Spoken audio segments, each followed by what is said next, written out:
નાનો આરનો છાતી જેટલી હોય ને એને 6 થી ભાંગી અને પછી જેટલું આવે એટલું લેવાનું છે. માનો કે તમારી છાતી કેટલી છે 29, એને divide 6 plus 1 ઓકે બરાબર કરો કેલ્સીમાં તો કેટલા આવે 7.5 ક્યાં રાખવાના અહીંયા રાખવાના 7.5 મારે આવે છે 6 એટલે હું 6 રાખું બરાબર. હવે ઈ જ રીતે તમારે લેવાની છે તમારી ફરીથી ચેસ્ટમાં આપણે પેટનું બનાવીએ છીએ બરાબર છે. તો ચેસ્ટ પ્લસ 2.5 બરાબર કેટલા થાય ચેસ્ટમાં કરો તો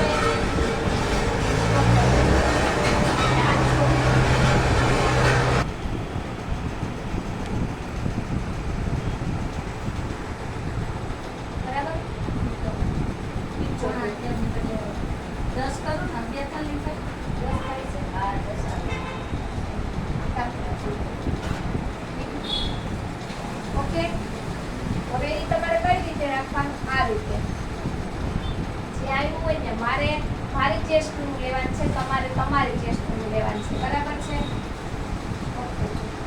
તો માનો કે મારી ચેસ્ટ છે 29 બરાબર.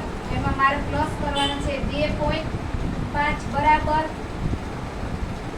પ્લસ 2.5 બરાબર 31.5. આને મારે કેટલાય ભાગવાના છે ચોથા ભાગે કેટલાય ચોથા ભાગે બરાબર કેટલા આવશે તો 7.75 એટલે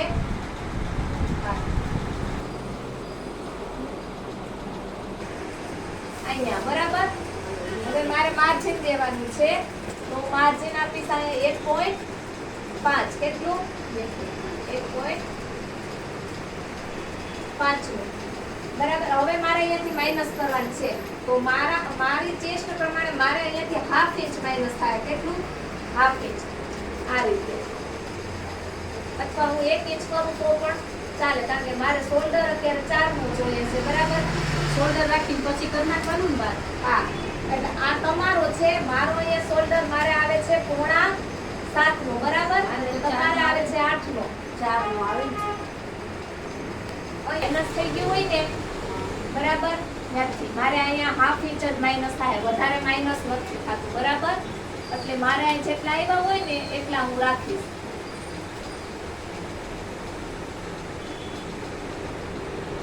હવે આને નાને બેને એક સ્ટ્રેટ લાઈન કરવાની છે આ રીતે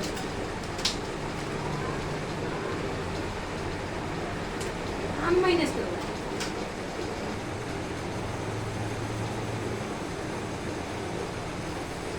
અહીંયા વચ્ચે કરું ને બરાબર. થી તમારે 3 માપ લેવાના છે. પહેલું તો ગળું શોલ્ડર થી એપેક્સ અને લેન્થ બરાબર છે આટલું આવશે. તો આ રીતે ગળાનો લેવાનો. પછી તમારે શોલ્ડર થી એપેક્સ જેટલું આવતું હોય એટલું લેવાનું. મારું આવે છે 9.25 એમાં હું હાફ ઇંચ ઉમેરીશ બરાબર છે. ગળું કે મારી કંઈકનું કરી નાખ્યું ને મારું જેટલું આવતું આપણે સૂત્ર કેવી રીતે સમજાવ્યું તો યાદ છે સૂત્ર કેટલાની 29 ભાગ્યા કેટલા કરી 4 કેટલા 29 ભાગ્યા 4 પ્લસ કર્યું એમાં 2 બરાબર કેટલા આવશે તો 9.25 બરાબર. એમાં હું ઉમેરી 0.5 ઇંચ કેટલા ઉમેરી 0.5 ઇંચ તો બરાબર કેટલા થાય 9.75 કેટલા 9.75 9.75 એટલે કેટલા થાય ખબર છે તમને 9.75 એટલે 11 પોણા 10 9.75 એટલે પોણા 10 કેટલા પોણા 10 તો ક્યાં લેવાના મારે પોણા 10 આ રીતે આમ કરી અને અહીંયા એક માર્ક કરવાનો આ રીતે બરાબર. હવે સ્ટ્રેટ લાઈન દોરવાની. આ મારું ગળું અને આ મારું શોલ્ડર થી એપેક્સ અને મારી લેન્થ અહીંયા આવશે.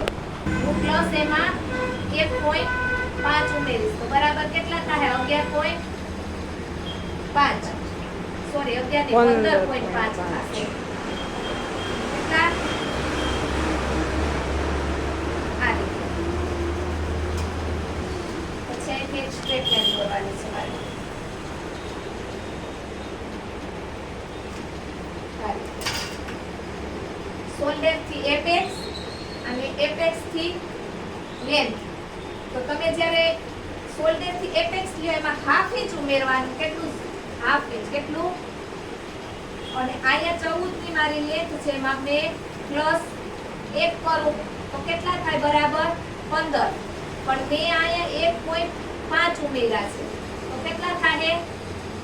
15.5. મેં લેન્થ વધારી છે ખાલી અડધો ઇંચ. બાકી તમારે જેટલી વધારવી એટલી તમે તમારી રીતે લઈ શકો. હાલો આટલું કમ્પ્લીટ થઈ ગયું. હવે આવશે અહીંયા આપણે આ રીતે બે આર્મહોલ માં આ રીતે મેજરમેન્ટ ને આ રીતે ફોલ્ડ કરવાની. બરાબર. પછી અહીંયા કાઢવાનું છે 0.75 એટલે સોરી 0.25. આની હારે સ્ટ્રેટ લાઈન દોરવાની છે. હવે મારે ક્રોસ માર્ક કેટલો આવશે? તો જો 40 થી ઉપર હોય તો 1 ઇંચ. બરાબર. અને 40 ની અંદર હોય તો 0.5. હવે આપણે અહીંયા આગળનો ભાગ કરીએ છીએ, પાછળનો ન કરતા. તો પાછળ મારી સાઈઝ પ્રમાણે આવશે 0.75 અને આગળ આવશે હાફ ઇંચ. કેટલું? કારણ કે મારી સાઈઝ એટલી બધી નથી એટલે હાફ ઇંચ. તમારે ચાર્ટમાં જોવાનું છે કે તમારે કઈ રીતે આવે છે. હવે આને મેને જોઈન્ટ કરવાના છે. લાવો કરું.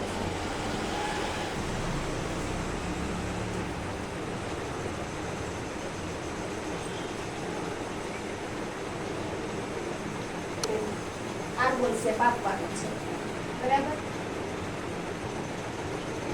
આ રીતે. અને અહીંયાથી હાફ ઇંચ નીચે દોઢ કરવાના. હવે અહીંયાથી આમ થવું જોઈએ.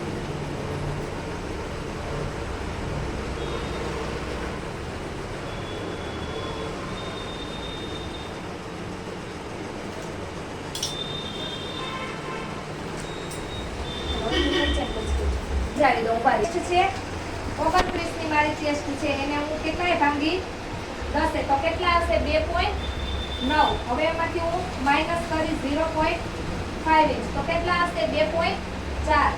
બરાબર. 2.4 માંથી હું માઈનસ ફરીથી કરી 0.5 તો કેટલા આવશે? 2.4. 2.4 મારા અહીંયા આવશે અને 2.9 મારા અહીંયા આવશે કારણ કે મેં અહીંયાથી કેટલું ઓછું કર્યું? 0.5 ઇંચ. તો અહીંયા આવે ને આ જેટલા હતા એટલા મારે આવ્યા 2.9. કેટલા એ ભાગ્યા? તો આવ્યા 10 એ ભાગ્યા તો કેટલા આવ્યા? 9.25. હા સોરી 2.9. તો એ 2.9 મારે આ જે 10 એ ભાગ્યા એટલે 2.9 આવ્યા એ ક્યાં રાખવાના? અહીંયા. પછી એને હું ફરીથી એમાંથી હાફ ઇંચ માઈનસ કરું તો કેટલા વાગે વધે? 2.4. તો ક્યાં રાખવાના મારે? અહીંયા. બરાબર. હવે એને આપણે સ્ટ્રેટ લાઈન કરવાની આ રીતે. કરો આ રીતે આમ. હવે અહીંયા આપણે આવશે કમરનો દાંત. કેવો આવશે? કમરનો દાંત. તમારે કમરનો દાંત કઈ રીતે જોવાનો? તો એના માટે તમારે ફાઇલનો ચાર્ટ જોવાનો રહેશે. તો તમે પેલા ફાઇલમાં જોવો અને મને કયો જવાબ કેટલો આવે છે તમારો. અલગ અલગ આવશે. તમારો જે આવતો ને તમારે જોવાનો. તમારે કેટલી હે?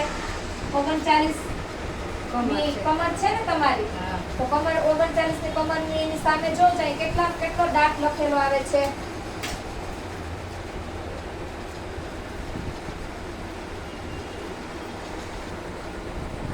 કેટલો આવે? 2.5. મારે આવશે 2.5 નો મારી કમર પ્રમાણે. બરાબર. તમારી કમર પ્રમાણે તમારે આવશે 3 નો. જો તમારે અહીંયા ત્રણના દાંતમાં તમારે જો કપ મૂકવા હોય ને તો હાફ ઇંચ વધારે લેવાનું, ને જો ના મૂકવા હોય તો જેટલો જવાબ આવ્યો એટલો અહીં લેવાનો. બરાબર, મારે મૂકવા છે એટલે મેં 5 વધારે લખ્યા છે. આમ જોવા જાય ને તો મારી કમર સાવ પાતળી છે એટલે હું 1 ઇંચનો ટક્સ લઉં તોય હાલે, પણ તમારે તમારી સાઈઝ પ્રમાણે લેવાના. સમજાઈ ગયો એટલું કમરનો ટક્સ કઈ રીતે લેવાનો એ? તમારે 3 નો બરાબર, તો મારે એવા 2.25 એટલે સોરી 5 તો અહીંયા આવે મારે આ રીતે. હવે આ લીટાને બેને જોઈન્ટ કરવાનું છે આ રીતે. કરો આ રીતે. થઈ જાય એટલે પણ કહેજો બરાબર, એટલે દર નાખી દો નહીં. ઓકે હાલો.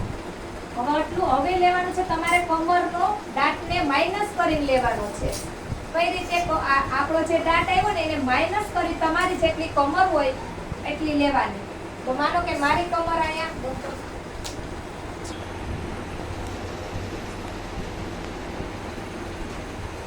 આને આ રીતે ફોલ્ડ કરવાનું બરાબર. પછી એને આ લીટરની વચ્ચે મેજર ટેપ કરી પાછું ફોલ્ડ કરવાનું. પછી આને માપી લેવાય એટલું કેટલું આવે છે, તો જેટલું આવતું ને એટલું આવી રાખે. 1.5 આવે છે આ રીતે. થઈ ગયા A B C E મેં તમને સમજાવ્યું હતું ને આ રીતે. આટલું કમ્પ્લીટ થઈ જાય. હવે તમારે અહીંયાથી દેવાનું છે હાફ ઇંચ. કેટલું? 0.5 ઇંચ. અને અહીંયાથી દેવાનું છે તમારે 0.25 અને અહીંયા કટ ટુ કટ ને અહીંયા ખાલી એક લાઈન. તો પહેલા તમારે સ્કેલ આમ રાખવાની આ રીતે સ્કેલ રાખવાની. પછી અહીંયાથી આ 25 પછી અહીંયાથી કટ ટુ કટ અને અહીંયા પોઈન્ટ એ દોરાવા છે લેવાનું બરાબર. પછી આ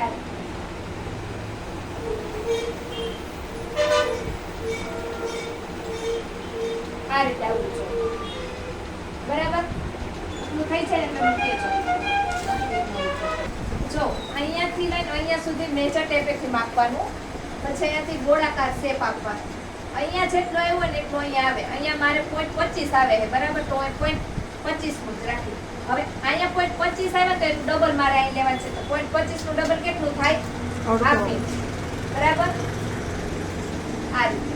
અને અહીંયા મારે 0.25 લેવાના છે. હવે આને આની હારે જોઈન્ટ કરવાનું છે, આને આની હારે જોઈન્ટ કરવાનું છે આ રીતે.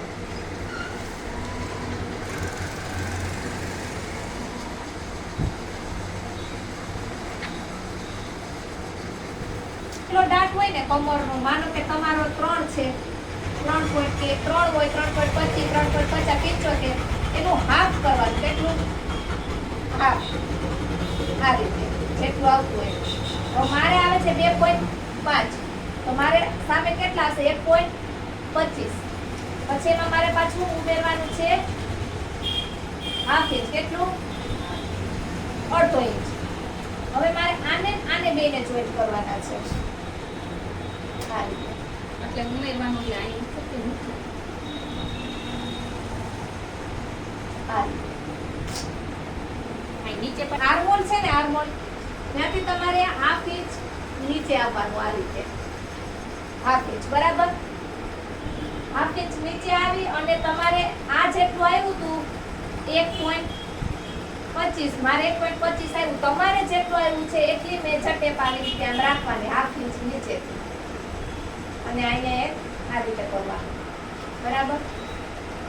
પછી આને માપી લેવાનું કેટલું આવે છે 5.5 તો આ રીતે ઉપર જવા દેવાનું 5.5 બરાબર. અને એક ક્રોસ લાઈન આપી દેવાની પાછી એટલે અહીંયા ચિકનમાં બરાબર. ઓકે આ બધું કે આપણું માઇનસ થઈ જાય અહીંયાથી બધું માઇનસ થઈ જાય કટિંગમાં વયું જાય આ એ માઇનસમાં વયું જાય બરાબર આ આપણો પ્રિન્સેસનો કાગળનો ભાગ છે